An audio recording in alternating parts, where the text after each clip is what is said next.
hidup tanpa adanya kebebasan. Kalian sudah bekerja keras, tetapi hasilnya bukan untuk kita, melainkan untuk orang lain.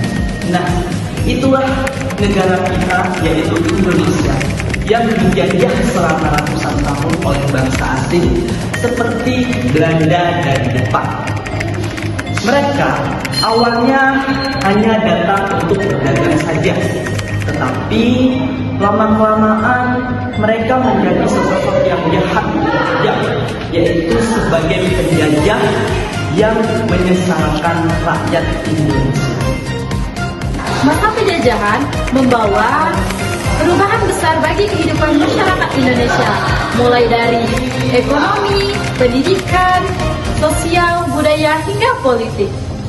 Perubahan ekonomi pada masa penjajahan, ekonomi masyarakat Indonesia dipaksa untuk menanam tanaman ekspor melalui sistem tanam paksa atau kerja paksa. Nah, akibat dari perubahan ekonomi itu, masyarakat Indonesia masih banyak mengalami kemiskinan atau masih banyak yang masih kelaparan. Pada masa penjajahan dalam bidang pendidikan, sekolah memang sudah ada, tapi untuk golongan tertentu, seperti golongan kelas atas. Rakyat biasa hanya hampir tidak punya kesempatan untuk bersekolah atau menempuh pendidikan yang layak. Pada masa penjajahan, dalam bidang sosial, masyarakat Indonesia dibagi menjadi 3, yaitu kelas Eropa, Timur Asing, dan pribumi. Intinya, ada perbedaan kedudukan atau diskriminasi sosial pada kelompok masyarakat saat itu. Pada masa penjajahan di bidang budaya dan politik, budaya lokal mulai terpinggirkan dan masyarakat tidak mempunyai hak dalam pemerintahan. Pada masa penjajahan Belanda, hidup rakyat dalam tekanan, seperti rakyat bekerja secara paksa, pajak tinggi, dan kelaparan yang terjadi di mana-mana.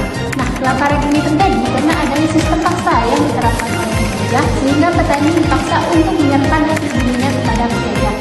Saat Jepang datang, harapan tersebut sempat muncul, tapi kenyataannya lebih keras karena rakyat dipaksa bekerja tanpa upah atau dikenal sebagai romusa.